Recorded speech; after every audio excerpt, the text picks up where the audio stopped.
Jamaah Kopi Darmo TV9 Nusantara, WHO memperkirakan 1 dari 7 anak usia 10-19 tahun mengalami kondisi gangguan kesehatan mental. Psikolog sekaligus pendidik Najila Shihab menyampaikan permasalahan kesehatan mental ini dipengaruhi oleh berbagai faktor, mulai dari pengasuhan di rumah, pembelajaran guru di sekolah, dan interaksi dengan teman sebayanya. Ternyata tidak hanya di Indonesia saja, beberapa negara seperti Korea Selatan, UK, dan Amerika Serikat juga mengalami problem yang serupa. Untuk itu, sore hari ini kita akan bahas menjaga kesehatan mental anak di Kopi Darmo, Kopdar bareng orang-orang pintar. Assalamualaikum warahmatullahi wabarakatuh. Selamat sore Jawa Kopdar. Alhamdulillah, akhirnya ya kita masuk ke tema yang sudah ditunggu-tunggu, sudah di-request sekali oleh Jawa Kopdar seputar menjaga kesehatan mental anak. Karena kalau misalnya kita mungkin sering ya scroll-scroll di media sosial, ada juga itu pertimbangan seperti ini. Normalisasikan parenting VOC, kita harus keras kepada anak supaya nanti tidak menjadi yang manja, atau kita harus jadi seorang Nikita Willy ya untuk parentingnya. Nanti akan kita bahas apakah itu akan mempengaruhi kesehatan mental anak. Kita akan bahas bersama dengan Dr. Hafid Algristian, spesialis kedokteran jiwa atau mungkin psikiater. Assalamualaikum Dr. Hafid. Masya Allah, ini sepertinya habis ini ya praktek ya. Iya betul sekali. Menyempatkan praktek, terus habis itu langsung mampir ke sini. Terima kasih Dr. Hafid, karena ini termasuk yang seliweran terus ya di TikTok terutama, karena ada perbandingan juga.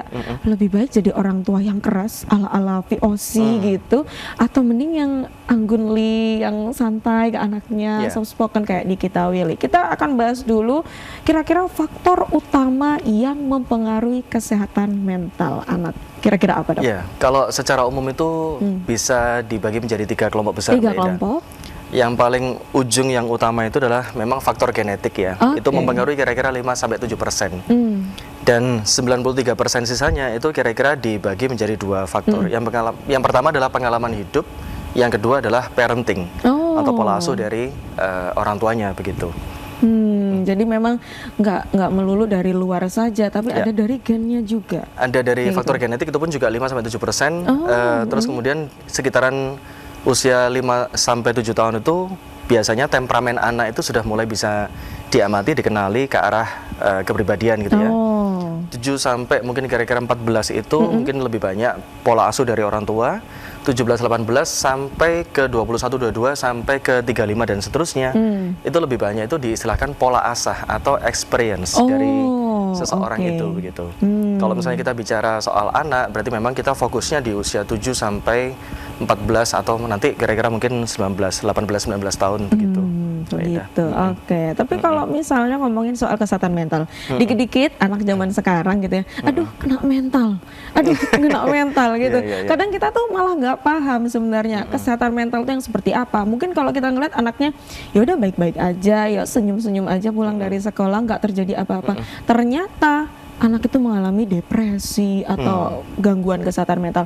Kalau kita memahami kesehatan mental secara dunia medis gitu, sebenarnya apa sih, Dok? Kalau kita bicara soal kesehatan mental itu memang ya kalau boleh dibilang itu sesuatu yang tidak kasat mata, nggak bisa diamati, tapi sebenarnya itu bisa dirasakan, bisa dihitung bahkan untuk performanya seseorang, gejalanya seseorang, dan itu betul-betul menunjang dari keberfungsian seseorang itu begitu. Sehingga kemudian kalau kesehatan mental itu lebih ke arah bagaimana mendorong seseorang itu berfungsi. Kalau misalnya dalam hal ini adalah anak dan remaja ya.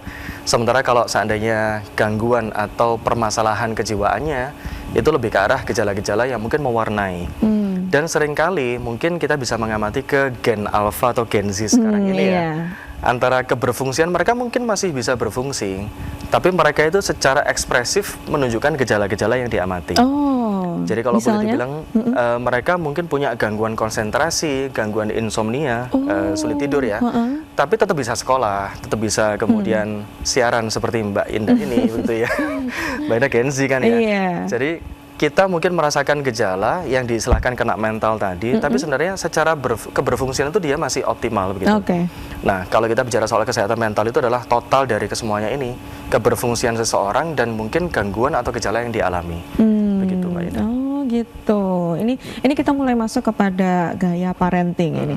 Kalau misalnya untuk menjadi tolak ukur, memastikan anak ini masih dalam kategori baik-baik saja atau harap-harap cemas gitu, atau mungkin wah kayaknya ini butuh pertolongan, harus kita bawa ke psikiater. Ada nggak sih tolak ukur untuk orang tua gitu? Nah, kalau berpijaknya di dua konsep tadi ya, keberfungsian ya atau fungsi sosial seseorang, kemudian yang satu lagi adalah gejala atau gangguan yang dialami gitu ya. Ketika kemudian orang tua itu terlalu fokus pada gangguan atau gejala, maka orang tua itu akan lupa potensi yang bisa menunjang ke arah fungsi sosial anak. Tapi kalau seandainya orang tua itu terlalu fokus pada fungsi sosial anak, jadinya itu pengabaian. Mungkin anaknya merasakan beberapa gejala, tapi diabaikan sama orang tuanya. Yang penting kamu masih sekolah, yang penting kemudian kamu masih bisa berinteraksi sama teman-teman, padahal dia mendem. Akhirnya karena orang tua itu abai sama gejala itu yang kemudian disebut sebagai Gen Z itu sebagai ya mendem itu tadi gitu kan ya. Sehingga dia seakan-akan tidak bisa curhat, orang tuaku nggak bisa aku kasih curhat sama orang tuaku gitu kan ya. Aku nggak bisa terbuka sama orang tuaku, sehingga aku mencari teman-teman di luaran sana gitu kan ya, yang mengerti diriku. Orang tua nggak ngerti aku gitu. Takutnya kalau cerita malah dimarahin gitu biasanya. Sehingga orang tua itu perlu melihat bagaimana keseimbangan antara fungsi sosial ini dengan gejala yang dialami sama anak-anak kita. Contohnya dari gejala itu apa, Dok, yang sering muncul? Yang paling sederhana tadi ya harap-harap cemas. Kemudian sekarang itu kan awal-awal masuk sekolah ya, baru 1 bulan atau 2 bulan. Ini rata-rata mungkin anak itu masih dalam fase adaptasi. Jadi kadang-kadang ada cemasnya, kadang-kadang ada khawatirnya, kadang-kadang bahkan moody beberapa juga, moody, mood swing gitu ya. Yang kemudian orang tua itu melihat nggak apa-apa nak, masih 1 atau 2 bulan kan kamu masih adaptasi gitu kan ya.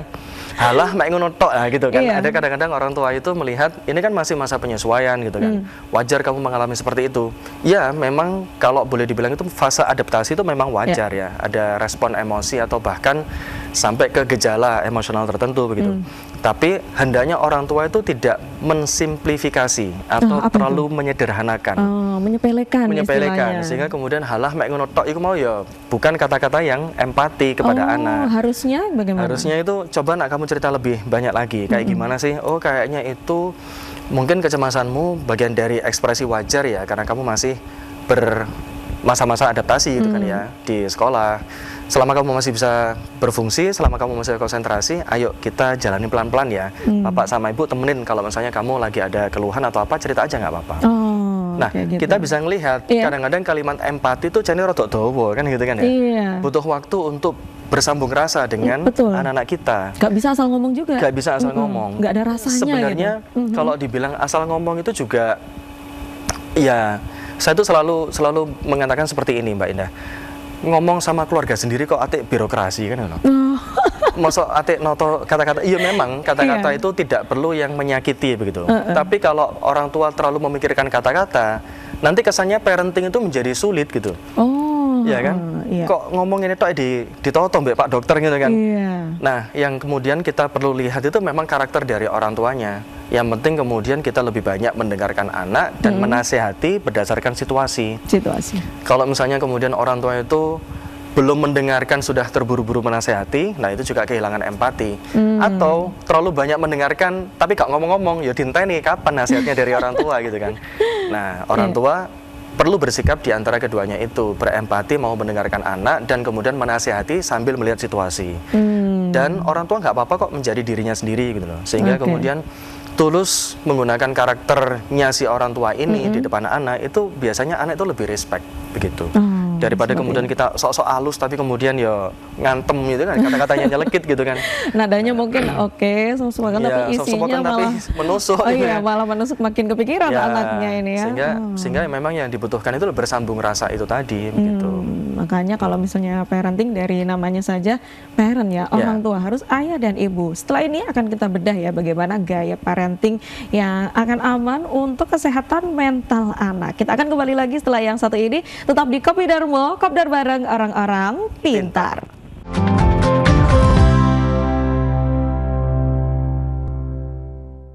Kembali lagi di Kopi Darmo, kopdar bareng orang-orang pintar ya, Jawa Kopdar. Wah ini ya, untuk yang calon orang tua gitu ya, atau mungkin yang sekarang sudah menjadi orang tua. Jadi orang tua itu ya dok, memang harus belajar terus gitu ya. Tiada hari tanpa belajar, karena memang untuk mental anak dari tahun ke tahun itu ada perubahan juga mungkin ya.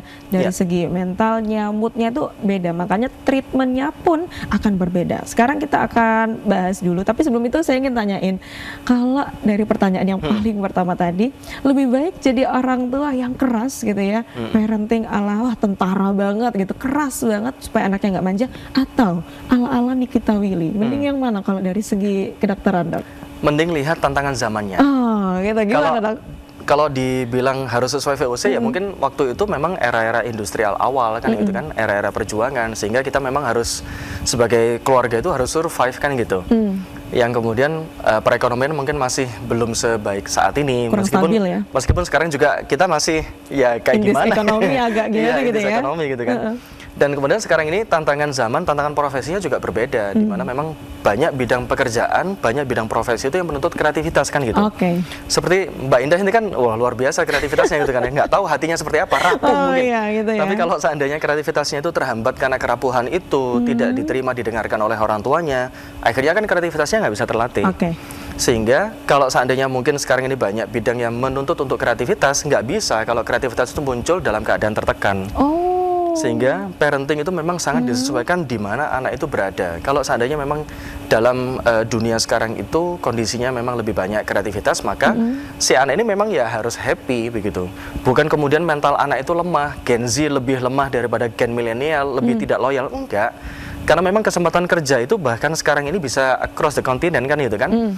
Gen Z banyak yang kemudian saya tahu itu bisa kerja ke perusahaan yang di luar negeri, dan dia ada posisi di sini kan gitu.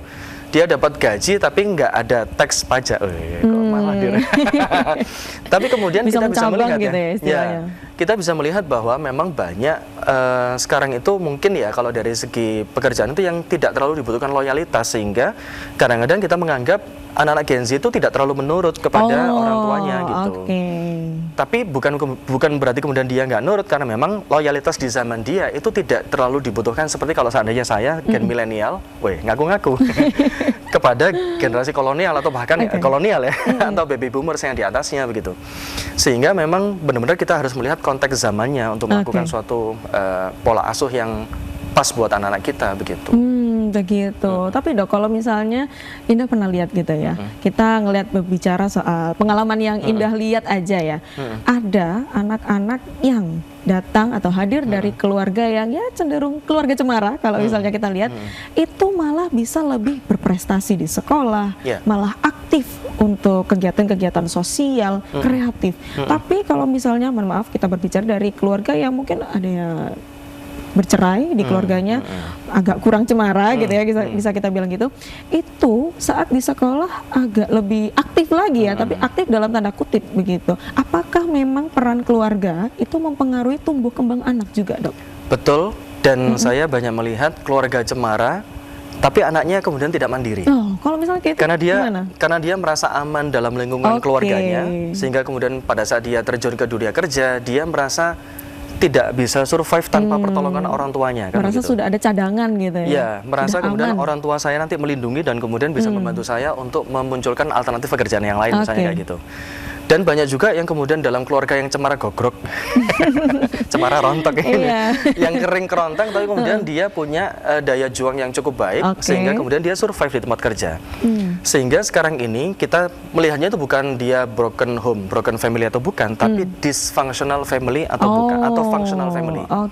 Keluarga yang tidak atau kurang berfungsi atau keluarga yang berfungsi. Nah, target kita itu adalah menjadi keluarga yang berfungsi itu tadi.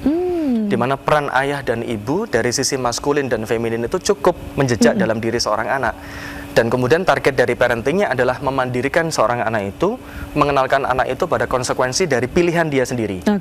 Nah, kebanyakan salah satu kritik terhadap keluarga cemara tadi ya Mbak Indah, itu adalah ketika orang tua itu melindungi anak-anak dari konsekuensi atas pilihannya. Misalnya anaknya memilih sesuatu kemudian dirasa nggak enak, orang tuanya kemudian wes gak popona gitu.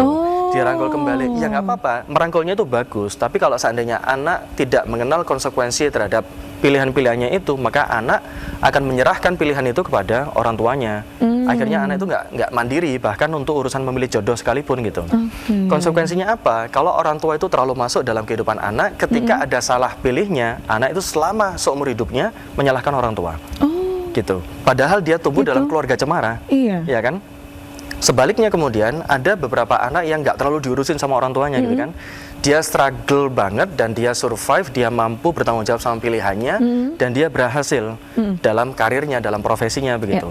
Nah, apakah kemudian kita harus menjadi keluarga yang cemara gogrok itu tadi ya, cemara yang kering itu tadi? Enggak. Ya memang kita target dari parenting itu adalah bagaimana anak itu mandiri dan memahami konsekuensi dari pilihan-pilihan hidupnya. Begitu, seperti itu. Wah, ini menarik ya. Jadi selain kita mengenal keluarga cemara gitu ya, ternyata ini masih kurang tepat juga kalau misalnya anaknya malah jadi lebih manja daripada biasanya. Berarti keluarga yang berfungsi. Ini berfungsi, kita bedah dari masing-masing peran antara ayah, ibu dan juga anak. Sebenarnya peran dari masing-masing ini di mana? Karena kan kadang kalau kita lihat udah kalau ibu itu bagian yang masak, nanti kalau bagian nasihatin cuma ayah, atau yang betul itu yang seperti apa? Yang paling sederhana adalah ciptakan keteladanan. Kadang-kadang memang kalau berbagi peran, kalau sekarang ini kan semakin ini ya, antara peran laki-laki dan perempuan itu kalau di era emansipasi sekarang itu hampir kan memang samar ya, kayaknya ya. Kesetaraannya itu luar biasa begitu. Saya melihat banyak sekali laki-laki yang kemudian sekarang ini masak, ya kan? Ada yang jadi chef gitu kan ya. Dan perempuan juga banyak yang berkarir begitu kan, sehingga mereka dalam melakukan parenting itu berbagi perannya itu tidak seperti peran-peran tradisional dulu, di mana memang bapak harus mencari nafkah, ibu di rumah memasak dan segala macam. Tapi kemudian di antara keduanya itu ada satu yang tidak bisa tergantikan, yaitu namanya itu kesan biologis atau kesan namanya kesan maskulin dan kesan feminin. Di mana memang secara biologis atau secara takdir memang ya perempuan itu menunjukkan femininnya. Dan kemudian laki-laki itu menunjukkan maskulinnya begitu. Nah, peran maskulin itu ditunjukkan dari mana? Disiplin. Makanya kemudian saya itu paling benci kalau ada pasien cerita bapaknya itu turu nang omah. Waduh, itu saya ikut mangkel. Jadi seorang laki-laki itu kadang-kadang perlu menunjukkan ya dengan keteladanan yang dia punya itu, menunjukkan kepada anaknya untuk tetap berjuang dengan dengan pekerjaannya, minimal gak ketok turu gitu loh. Sehingga kemudian anaknya tahu bahwa ini loh yang ditunjukkan leadership dari ayah saya, maskulinitas yang ditunjukkan oleh ayah saya seperti itu. Salah satunya disiplin. Ya, disiplin. Itu memang fungsi utama. Maskulin itu selalu identik dengan kedisiplinan. Makanya jangan terbalik. Nah, kalau seorang ibu itu peran feminin itu identik dengan empati. Makanya seorang ibu itu enak kalau diajak bercerita, selalu mendengarkan. Tapi kan kuali ibu-ibu zaman sekarang ngomel dhisik, ya kan? Mau kemudian lho Bu, maksudnya gak ngono, alah sampe namanya segala macam gitu. Akhirnya kemudian anaknya belum sempat bercerita, tapi kemudian ibunya itu sudah ngasih nasihat yang berbagai macam. Akhirnya anak merasa tidak mendapatkan teladan yang pas di rumah. Lihat bapaknya seperti itu, lihat ibunya seperti itu, akhirnya jejak maskulin dan feminin dalam dirinya itu tidak terbentuk. Akhirnya di mana? Akhirnya bagaimana? Akhirnya dia mencari, ya kalau boleh dibilang itu mencari figur di luar rumah.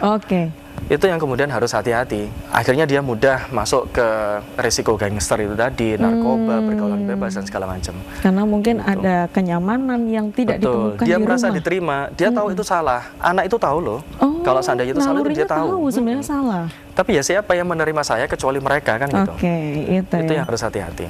Karena memang sejatinya kita hidup juga cari yang ya pengen happy gitu ya. Kalau di rumah nggak mendapatkan itu, ini hati-hati nih ya ayah bunda, berarti habis ini ya harus segera berubah. Kalau misalnya sudah ini harus dirubah. Berarti salah satunya maskulin itu dari ayah. Femininnya dari ibu. Kalau misalnya kita ambil contoh yang ini mohon maaf sekali lagi, ya mungkin ayahnya sudah berpulang atau mungkin ibunya sudah berpulang, jadi atau mungkin malah dua-duanya sudah berpulang. Itu bagaimana untuk si anak ini bisa menemukan teladannya untuk di rumah? Saya selalu mencontohkan bahkan Rasulullah SAW itu tidak diasuh oleh orang tua kandungnya. Betul ya. Jadi ketika kemudian ayah ibunya sudah wafat, semenjak beliau masih kecil ya, di usia kandungan sampai usia 6 tahun itu, akhirnya kemudian beliau kan diasuh oleh pamannya, disusukan di desa oleh Halimatu Sa'diyah dan segala macam gitu kan. Sehingga kita bisa memahami bahwa to raise a child, it takes a village gitu. Kadang-kadang kita butuh orang sekampung untuk mendidik seorang anak gitu. Makanya kemudian pengaruh dari society atau komunitas atau masyarakat sekitar itu sangat-sangat sangat-sangat berpengaruh sekali begitu. Sehingga teman-teman atau Bapak Ibu siapapun yang tahu kolega atau kemudian sanak saudaranya yang mungkin anak ini entah orang tuanya berpisah atau sudah wafat dan segala macam, tidak usah khawatir karena figur maskulin dan feminin itu masih bisa didapatkan dari guru, dari orang-orang di sekitar, dari siapapun yang dekat dengan si anak itu tadi. Begitu. Gitu ya. Jadi kalau misalnya mungkin ada yang sudah ditinggalkan lebih dahulu dari sama orang tuanya gitu ya, wah aku berarti sudah nggak ada sosok figur. Ternyata sebenarnya masih bisa gitu Masih ya. bisa. Kita masih bisa melihat teladan dari orang lain. Nah ini satu dulu pertanyaannya, mitos atau fakta kalau misalnya waktu kecil gitu ya kurang kasih sayang apa, itu akan jadi love language-nya waktu dia dewasa. Misal karena dulu nggak pernah dipuji sama orang tuanya, akhirnya dia itu butuh banget WOA dari orang lain. Mitos atau fakta dok kira-kira? Mitos. Mitos. Wah ini kita akan bahas. Kira-kira kok kenapa sih kok misalnya mitos gitu ya? Kita akan bahas setelah yang satu ini, tetap di Kopi Darmo, Kopdar bareng orang-orang pintar.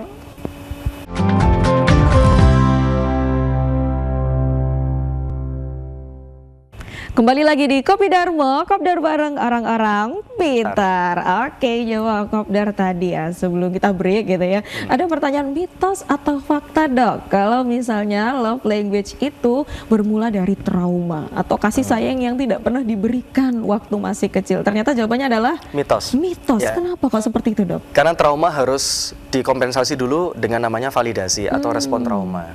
Kadang-kadang kita memandang segala sesuatu itu karena kita trauma ya, memandang dari sisi ketakutan begitu.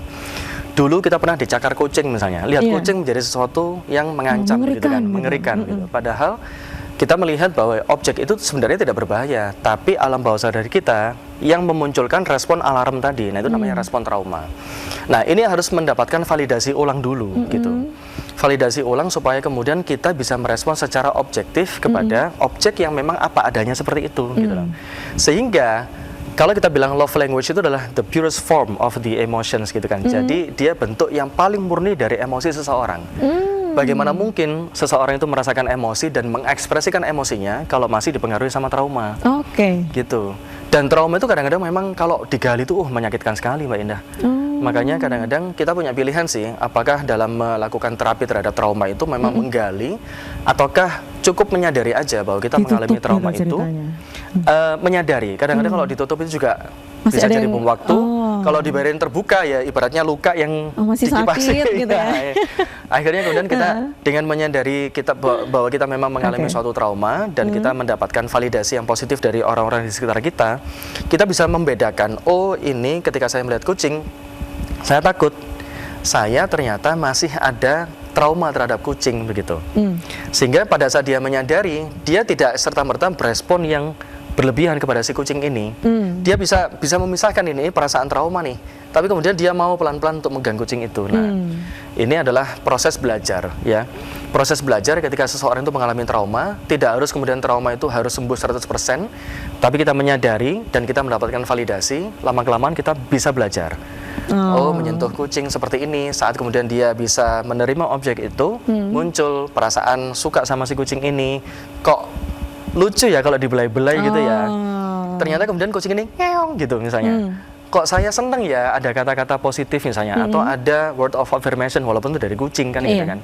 Oh ternyata love language saya itu seperti ini, baru dia menyadari karena emosinya sudah tersentuh begitu.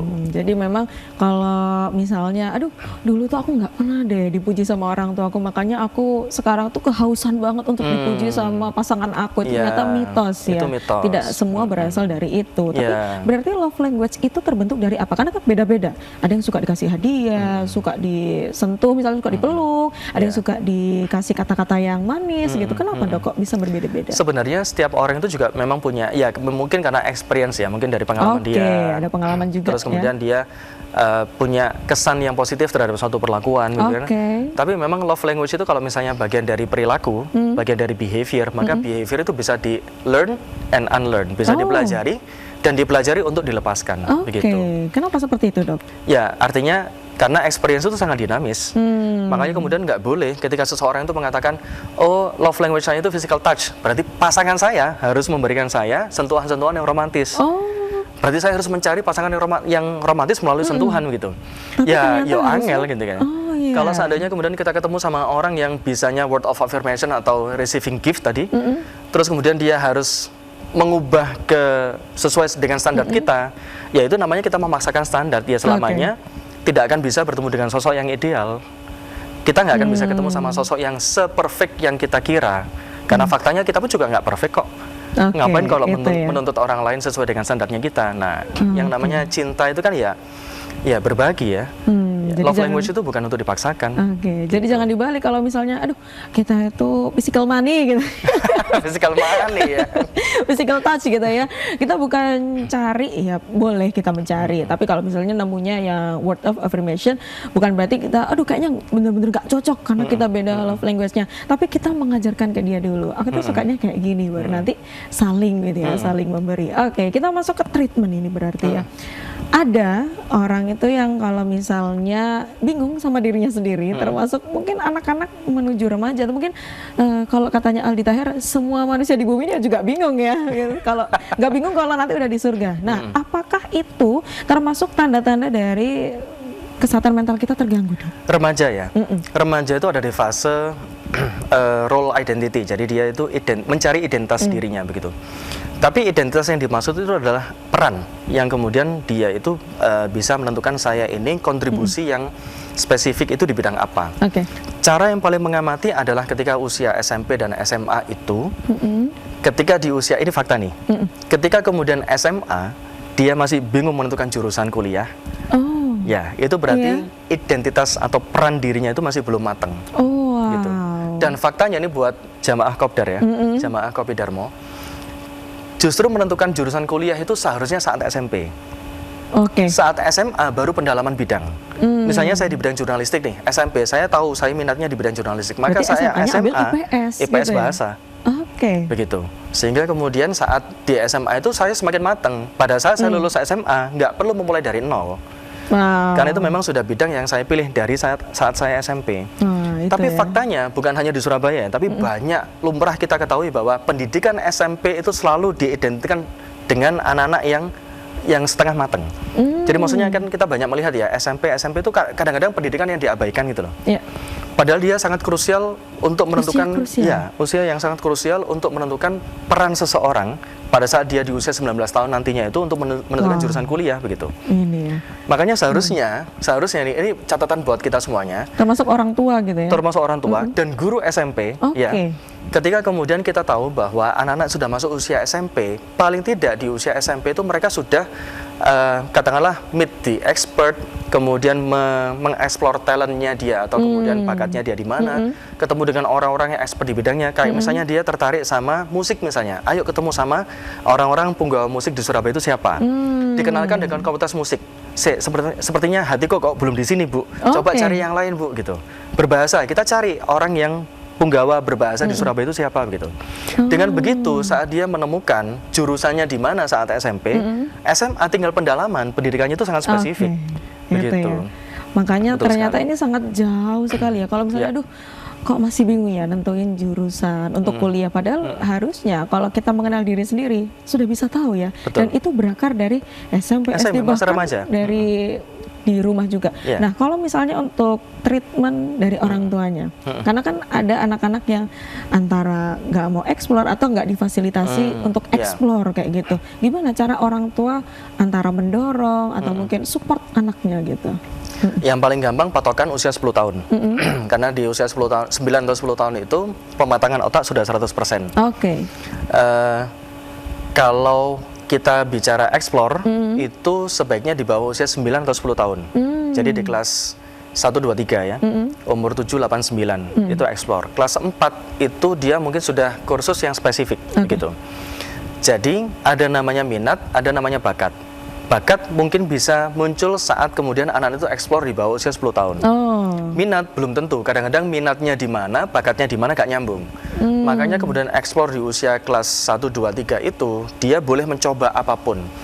Sehingga kalaupun misalnya Bapak Ibu mau ngeleskan anaknya, jangan les yang terlalu berkomitmen. Jadi maksudnya gitu. Les berkomitmen itu setahun gitu. Wah, itu terlalu panjang. Terlalu panjang. Bahkan mungkin 2 atau 3 bulan aja. 2 sampai 3 bulan ya, aja untuk menggali, tes. ya, Oke. untuk menggali kira-kira dia berbakat nggak di situ, atau kemudian dia menaruh minat nggak di situ.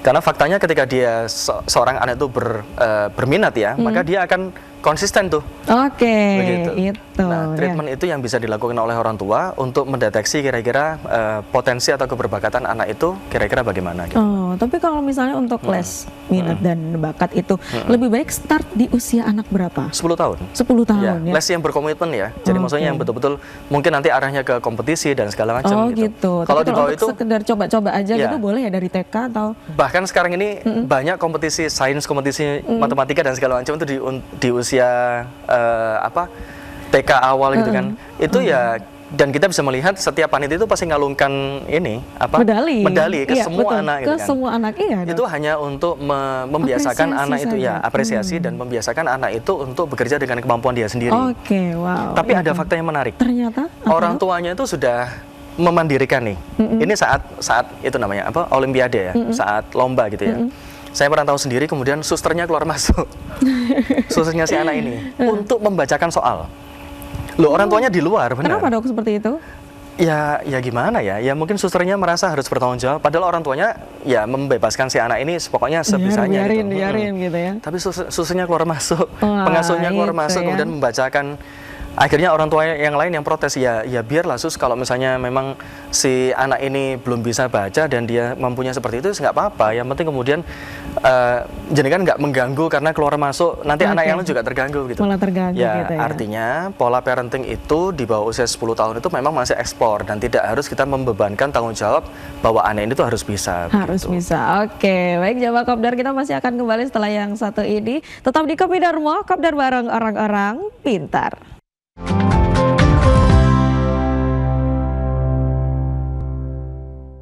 Kembali lagi di Kopi Darmo, Kopdar bareng orang-orang pintar. Oke, Jawa Kopdar, tadi ada salah satu tanda yang paling gampang banget ya kita rasakan.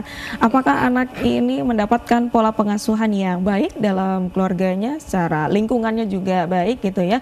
Salah satunya dengan apakah dia sudah bisa menemukan jati dirinya dengan memilih, sesimpel memilih jurusan di sekolah atau mungkin jurusan untuk kuliah kayak gitu. Tapi dok, kalau misalnya kita ngomong yang sudah kejadian, ya gimana lagi, nasi sudah menjadi bubur gitu ya, sudah merasa kok kayaknya berarti aku salah, nggak mungkin dong kita menyalahkan orang tuanya gitu. Gimana dok solusinya supaya mungkin bisa terobati atau mungkin biar keriset lagi gitu dok, kira-kira?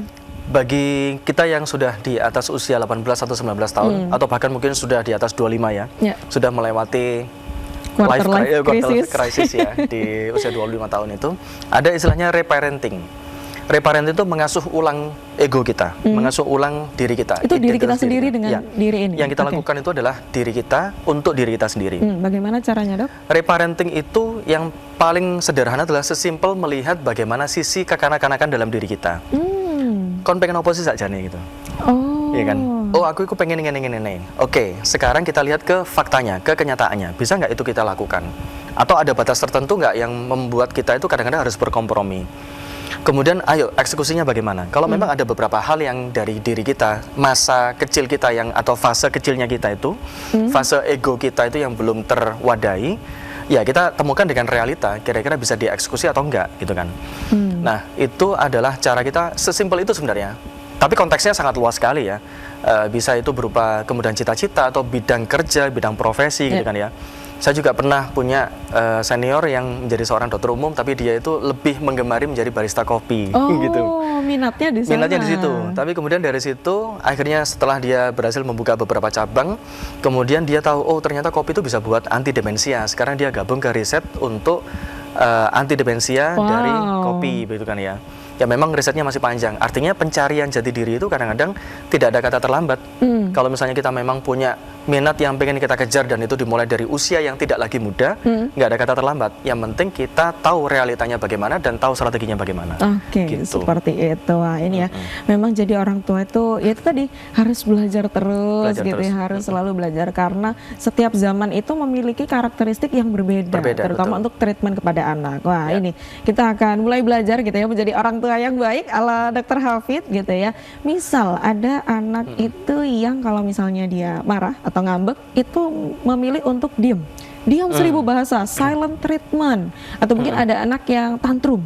Dia menyampaikan semuanya tapi dengan nada yang ya sampai 10 oktav misalnya gitu. Tapi ada juga anak yang ya bisa ngomong, ada juga yang lebih milih untuk curhat sama temannya. Nah, gimana caranya orang tua itu memberikan respon yang baik dengan perbedaan emosional anak-anak itu tadi, Dok?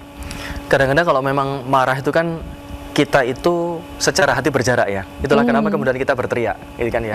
Kalau hatinya jauh kan kita teriak. Tapi kalau hatinya dekat kita bisik-bisikan ya. Kalau orang lagi jatuh cinta atau apa kan ngomongnya bisik-bisikan. Halus gitu ya. Halus. Sehingga kita tahu pada saat anak marah nggak bisa menyampaikan dia menjadi betul-betul diem ya, atau dia marah sampai meledak-ledak gitu.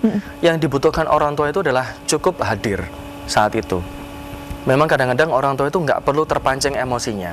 Ketika anak marah, jangan dianggap anak itu menyerang kita sebagai orang tua. Tapi anak itu sedang belajar mengekspresikan begitu. Begitu sudah reda, begitu sudah kemudian tenang, diajak duduk bareng. Gitu. Apa sih nak yang pengen kamu sampaikan gitu? Ayo coba pelan-pelan. Ayah sama ibu itu mau dengerin kamu begitu.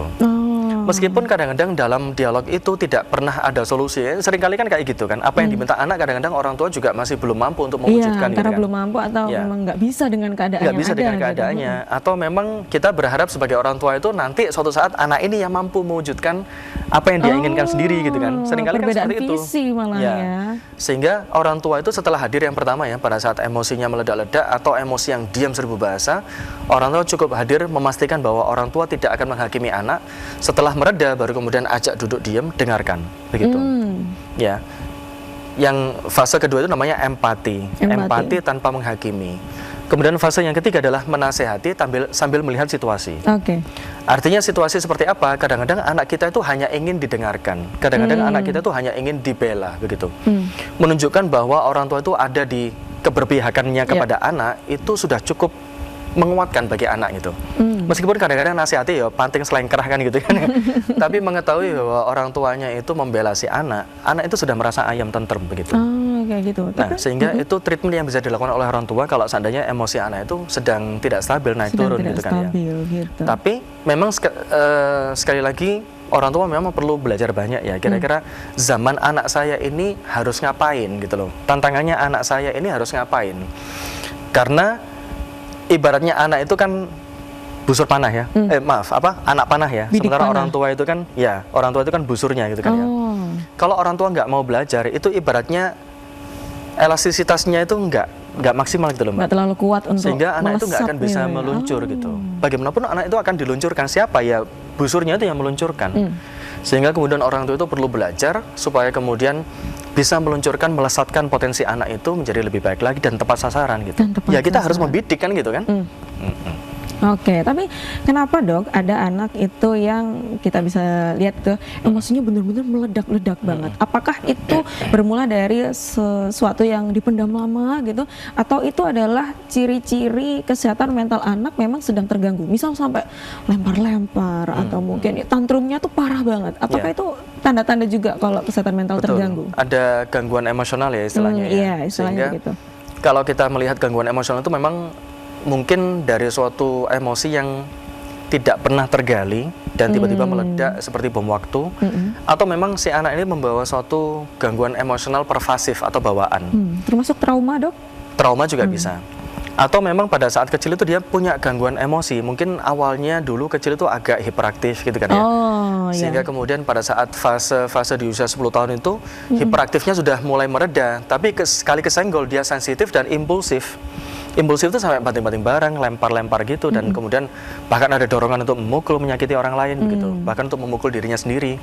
Itu sudah ke arah ke impulsif begitu. Nah, memang dua hal ini ya, apakah kemudian emosi yang terpendam termasuk trauma itu, ataukah memang ada keberbakatan gangguan emosional itu tadi, karena hiperaktif, karena impulsif, macam-macam. Nah, kalau misalnya sudah yang seperti itu, apakah harus dibawa ke psikolog atau psikiater? Yang kedua ini, yang gangguan emosional pervasif atau bawaan gitu. Yang itu yang harus dibawa. Ya, karena memang kita perlu pendekatan perilaku, pendekatan terapi pendekatannya konseling berbeda gitu. ya. Bahkan mungkin sampai ke pengobatan.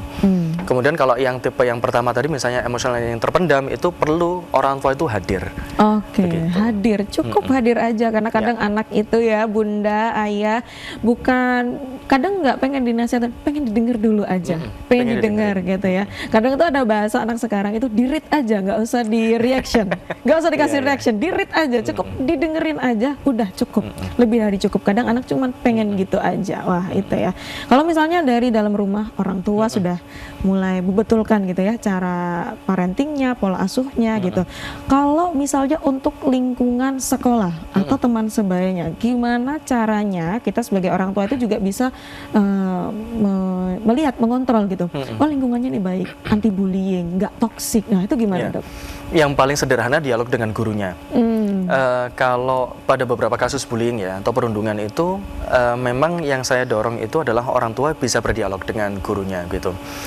Dan seringkali kan gurunya itu jadi cuman wasit aja gitu, kayak mempertemukan orang tua pelaku dengan orang tua korban. Hanya sekedar bukan seperti itu. Prit selesai ya itu ya. Yang dibutuhkan adalah dialog ini terbentuk. Ayo lingkungan sekolah ini kita bentuk bersama-sama antara komite orang tua, para orang tua dan kemudian guru itu memberikan edukasi berkala kepada anak-anak. Kadang-kadang anak-anak itu menganggap itu sebagai candaan biasa gitu loh. Apa ya? Kadang-kadang saya juga merasakan, mungkin saya sebagai orang tua ya, melihat yang satu ngomongnya keras sekali, yang satu itu sudah merasa ini dibully gitu kan ya. Terus kemudian orang tuanya, si gurunya itu bilang, ya ini kan karena candaan anak-anak aja, loh ya jangan menyederhanakan seperti itu. Guru sebagai orang tua kedua di sekolah itu juga perlu proaktif untuk memberikan materi atau edukasi tentang anti bullying. Nah, perilaku seperti ini, misalnya jegal kancane, nyelengkat kancane, terus menghalangi di pintu, mendorong, bukan nggak sengaja ya, tiba-tiba kemudian narik tas atau narik bajunya dan segala macam, itu juga termasuk usil dan itu nggak boleh. Itu namanya menyakiti. Itu perlu secara berulang itu diedukasikan kepada kepada murid-muridnya supaya anak-anak ini memiliki pengetahuan yang sama untuk saling menjaga. Dan ada beberapa perbuatan yang memang tidak boleh dilakukan di sekolah itu. Nah, ketika ada kejadian bullying, perundungan, ketika ada ini ya, orang tua yang mengeluhkan anaknya, anak saya depresi, Dok. Itu gimana solusinya? Yang kemudian anaknya memang dilakukan treatment terapi secara medis, terus kemudian saya pasti tanya sama orang tuanya, Bu, kasus ini apakah sudah pernah dibahas dengan gurunya gitu, dan seperti apa? Bahkan kadang-kadang kalau seandainya ada beberapa pasien yang datang berulang dari sekolah yang sama, kita biasanya tim medis itu akan datang untuk melakukan edukasi atau penyuluhan kepada guru-guru yang salah di di mana gitu ya. Memang tujuannya tidak mencari siapa yang salah. Tapi seringkali kemudian kesalahan itu diakibatkan ketidakpahaman. Makanya targetnya kita itu adalah memberikan pemahaman yang sama dari tim medis bahwa ini masuk ranah bullying, ini ranah bercanda, ini ranah menyakiti, ini ranah kemudian yang tidak menyakiti begitu. Nah, sehingga kemudian pada saat dilakukan edukasi berulang itu, harapannya antar warga sekolah itu bisa saling respect, meskipun mereka anak-anak, haknya juga dihormati, dan mereka juga tahu caranya bagaimana menghormati hak orang lain. Begitu. Jadi kalau misalnya ternyata ada anak-anak kita yang sudah terkena ini korban bully, berarti yang harus kita lakukan yang pertama, kalau memang tidak bisa dipindahkan sekolahnya itu kan kayak gimana gitu ya kalau kita pindahkan, berarti kita bawa aja ya ke psikolog atau psikiater untuk konsultasi lebih lanjut. Karena kadang kalau anak udah kena bully gitu ya, mungkin sekali dua kali dia bisa survive gitu, tapi kalau lama-lama antara jadi nggak pede kayak gitu, berarti nanti akan ada treatment khusus. Dan seorang anak itu punya mindset korban. Mindset korban itu dia memposisikan dirinya itu selalu sebagai korban. Selalu menjadi korban. Padahal orang lain menasihati, orang tuanya menasihati, gurunya menasihati, tapi dia memposisikan dirinya sebagai orang yang terpojok. Nah, itu sudah menjadi mindset korban. Nah, kalau udah seperti itu, dia tuh kayak jadi public enemy loh. Dikit-dikit kamu mengeluh, dikit-dikit kamu mengeluh. Padahal sebenarnya memang awalnya dia mengalami bullying, tapi karena dianggap biasa, dia sebagai akhirnya kemudian memposisikan dirinya itu selalu sebagai korban gitu. Jadinya punya Itu juga mindset yang seperti itu. Wah itu gitu. ya. Kalau gitu ya Jawa Kopdar, setelah ini kita pasti akan ngobrol-ngobrol lagi bersama dengan Dr. Hafid. Jangan kemana-mana, kita akan kembali setelah yang satu ini. Tetap di Kopi Darmo, Kopdar bareng orang-orang pintar.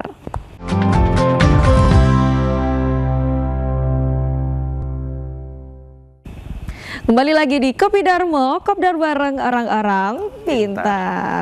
Oke, Jawa Kopdar, dari tadi kita sudah ngomongin ya seputar dengan kesehatan mental anak gitu ya, Dr. Hafid. Kalau tadi sudah dari pola asuh orang tua, sekolah, terus habis itu dari teman-temannya. Sekarang kita beralih kepada yang tidak akan pernah lepas dari anak-anak. Nggak cuma anak-anak aja, tapi sampai yang dewasa, sampai yang orang tua, yaitu handphone, gadget. Terutama anak sekarang itu suka main Roblox. Nah itu kadang kebawa pengaruhnya gitu ya sampai ke dunia nyata, kebawa-bawa sampai ke dunia nyata. Kira-kira gimana caranya kita sebagai orang tua atau mungkin kakaknya juga gitu ya untuk mengontrol, atau mungkin apa yang harus kita lakukan kalau adik-adik kita ini mulai kecanduan seperti itu? Yang paling sederhana memang pembatasan waktu, Mbak Indah. Anak-anak itu sebenarnya kalau di bawah usia 7 tahun itu memang screen time-nya itu nggak boleh lebih dari 10-20 menit. Oh, 10-20 menit maksimal dalam sehari? Itu bisa 2 kali 20 menit. Tapi itu pun kalau seandainya secara bahasa itu belum terlalu terbentuk, maka harus lebih berkurang lagi. Oke. Jadi memang ada beberapa syarat penggunaan gadget ya. Yang pertama itu memang bahasa si anak ini memang sudah harus terbentuk, gitu kan ya. Terbentuk itu bukan berarti kemudian dia bisa ngomong aja, enggak, tapi berekspresi secara motorik juga, gitu kan ya. Sehingga kalau boleh dibilang itu ada 4 aspek tumbuh kembang anak yang memang harus diamati, mulai dari motorik kasar, halus, berbahasa, dan bersosialisasi. Ini itu bisa tercapai setelah anak umur 5 atau 6 tahun itu biasanya sudah lebih komplit, gitu kan ya. Sehingga di bawah usia 5 sampai 6 tahun, di bawah usia 5 atau 6 tahun itu peran dari orang tua atau pengasuh yang di sekitar si anak ini itu adalah mengembangkan 4 ini, supaya kemudian anak itu ketika masuk usia 5 atau 6 tahun, ketika harus terpapar dengan gadget, dia sudah lebih punya pengetahuan dasar untuk berbahasa dan berekspresi begitu. Jadi jangan sampai kemudian yang sering kali kita lihat di resto atau di mal-mal ya, anak umur 2 tahun dikasih HP, kemudian disuapin. Biar diem gitu ya. Ya benar, akhirnya diam terus, speech delay, kan gitu kan. Iya. Akhirnya kemudian dia tidak berkembang bahasanya, kebablasan. Akhirnya datang, iya dok dulu waktu saya anak ini umur 1 atau 2 tahun dikasih HP. Sekarang sudah enggak kok dok, sudah berhenti berapa lama Bu? 3 hari kemarin. Ya ini, ya oke lah, sudah effortnya dilakukan. Sehingga kalau kembali ke permainan tadi ya, games tadi itu, kalau seandainya kemudian anak itu menggunakan ya memang sebaiknya di atas usia 5 atau 6 tahun gitu kan ya. Lebih bagus kalau sudah masuk ke usia sekolah dasar. Maksimal durasinya berapa yang paling masih standar gitu? Nah ini berapa dok? Oke, kalau penggunaan gadget yang ideal itu seharusnya di usia 10 tahun ke atas. Oh, harusnya 10 tahun ke atas. Karena 7 sampai 9 tahun itu anak itu harus belajar pola perilaku, yang itu kemudian terkait dengan etika, adab, sopan santun dengan orang lain. Kalau seandainya kemudian dia sudah terpapar gadget ya, mau 10, 20 menit, 30 menit, itu akan terjadi peak dari dopamin atau kemudian lonjakan ya. Karena itu kan sesuatu yang baru, dan layar itu atau gadget itu benar-betul bisa memang bisa menjadi booster kreativitas seorang anak gitu. Dopamin naik, tapi begitu dilepas dopaminnya turun. Sehingga kemudian itu. Ya, sehingga kemudian dia itu selalu mencari perilaku atau sesuatu stimulasi yang bisa menaikkan dopaminnya lagi. Oh, yang setara gitu ya. Entah dia menjadi lebih usil, menjadi lebih aktif, menjadi lebih iseng, banting-banting barang, impulsif dan macam-macam. Hanya untuk dopaminnya supaya naik. Atau bahkan larinya itu ke sugar atau makanan yang manis atau jajan, ngemil aja. Pengen makan terus. Pengen makan terus untuk mengangkat dopaminnya itu tadi. Sehingga kemudian di usia 7 sampai 9 tahun anak itu harus kita kenalkan sarana yang menakar dopaminnya itu dalam kadar yang rata-rata. Kalaupun misalnya memang harus menggunakan HP atau gadget ya, itu tetap dalam pengawasan orang tua dan kita tuh tetap aktif di sebelahnya sambil ngancani. Oh itu ini ya, nah oh itu ini misalnya kapal selam, itu kapal selamnya gini. Ada suara kita yang terus ngajak ngobrolnya dia gitu. Jangan sampai anaknya lagi main Roblox, ibunya juga sibuk nonton dracin, yang ayahnya nonton politik. Nah, ya, gitu. atau memang sengaja udahlah Trio Bapak mau gitu lihat ya. bapak siapa di politik kemudian kamu lihat HP aja. Itu yang harus dihindari. Atau kalau memang yang mau ideal ya usia 7-9 tahun ya tidak diberikan gadget sama sekali begitu. Dan bahkan pengasuhan seorang anak itu mengubah pola perilaku seluruh anggota keluarga. Ketika kemudian kakaknya masih main HP atau mungkin tugas ya diberikan lewat HP, adiknya yang masih kecil melihat itu pasti niru.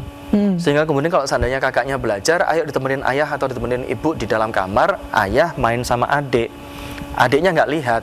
Sehingga kalau kita melarang penggunaan gadget untuk satu anak, maka seluruh anggota keluarga itu juga sama-sama mengurangi penggunaan gadget. Karena harus sama-sama. Kalau ya kan nggak lucu kalau misalnya kita pakai gadget orang tuanya, nah kamu kan nggak boleh pakai gadget sama Pak Dokter kan? Mamanya lihat TikTok kan gitu kan? Kemudian anaknya ngelamun aja lihat mamanya kan? Malah gitu. Jadi dendam kesumat nanti lama-lama. Betul, itu namanya boleh, ya, aku nggak boleh gitu ya. Itu namanya inconsistent parenting dan akhirnya menghilangkan faktor keteladanan yang kita bahas di awal tadi. Kayak gitu ya. Ternyata ada banyak sekali yang harus kita bahas. Ini kayaknya harus jadi episode yang dibahas terus ini ya. Selama 1 semester. Bahkan kayaknya 1 semester 6 bulan pun kayaknya nggak cukup kalau kita bahas tentang parenting dan kesehatan mental. Karena ini suatu ilmu wawasan yang selalu berkembang ya. Setiap harinya pun masih ada yang berbeda, ada yang baru. Makanya kita harus pintar-pintar juga jadi orang Mbak. Oke, Dokter Hafid, mungkin ada yang ingin disampaikan untuk orang tua yang sedang menonton sekarang? Silakan, Dok. Selalu kemudian saya katakan bahwa keluarga itu adalah satuan terkecil dari suatu masyarakat. Dan masyarakat itu kan satuan terkecil dari sebuah negara. Jadi kadang-kadang kita ingin bermimpi untuk bagaimana negara kita sejahtera. Kalau seandainya keluarganya masih belum sejahtera, belum berdaya. Sehingga PR dari orang tua itu adalah bagaimana kemudian menyiapkan anak supaya pada saat kemudian dia dewasa atau paling nggak remaja sampai dewasanya itu dia bisa berdaya dengan kekuatan dia sendiri. Kadang-kadang mungkin orang tua punya privilege untuk memberikan fasilitas kepada anaknya, tapi tujuan dari parenting itu nggak pernah hilang, yaitu memandirikan anak. Orang tua juga tidak boleh kemudian misalnya karena keterbatasan ya, akhirnya menyerahkan semua tanggung jawab itu kepada seorang anak, karena seorang anak itu tetap butuh kasih sayang dari orang tua. Seenggaknya harta itu bisa habis, tapi ada satu yang tidak pernah bisa habis, yaitu adalah kasih sayang dan pengasuhan dari orang tuanya. Itu akan selalu terbawa oleh seorang anak. Sehingga kemudian kalau seandainya kita ingin menorehkan hal yang positif kepada anak kita, ya dimulai dari diri orang tua itu, supaya kemudian orang tua itu lebih positif dan bisa meninggalkan segala sesuatu yang positif untuk anak-anaknya. Oke, terima kasih banyak Dokter Hafid sharing-sharing kita di sore hari ini mengenai kesehatan mental anak. Ini ada banyak sekali ya, karena memang pola asuh dari kecil, bahkan mungkin dari kandungan juga akan mempengaruhi kan ya, sampai dari kecil sampai dewasa itu akan membawa dia arahnya kemana, menjadi orang yang seperti apa, apakah NPD gitu-gitu kan katanya gitu ya. Mungkin kita bisa bahas di next episode kali soal itu, termasuk nanti sesimpel apakah anak itu bisa memilih baju yang bagus untuk dirinya sendiri, itu pun ternyata ada pola asuh dari orang tua atau di rumahnya seperti itu. Jadi jangan khawatir ya untuk yang merasa wah aku nggak beruntung nih jadi manusia nggak beruntung yang dapat keluarga yang cemaranya itu sudah rontok gitu ya, keluarga cemara yang sudah kering gitu ya. Jangan khawatir karena tadi ada yang namanya reparenting gitu ya. Kita istilahnya membuat kasih sayang kepada diri kita sendiri, kita riset semuanya dari awal karena kita juga harus bersyukur akal dan juga hati kita masih diberikan kesehatan oleh Allah Subhanahu wa taala. Sekali lagi terima kasih banyak Dokter Hafid. Semoga sukses dan bahagia selalu, jangan lupa. Oke. Terima kasih jamaah Kopdar sudah menyaksikan Kopi Darmo di sore hari ini. Saya Dah Kumaydi mewakili segenap kru yang bertugas pamit undur diri. Wassalamualaikum warahmatullahi wabarakatuh. Kopi Darmo, Kopdar bareng orang-orang pintar.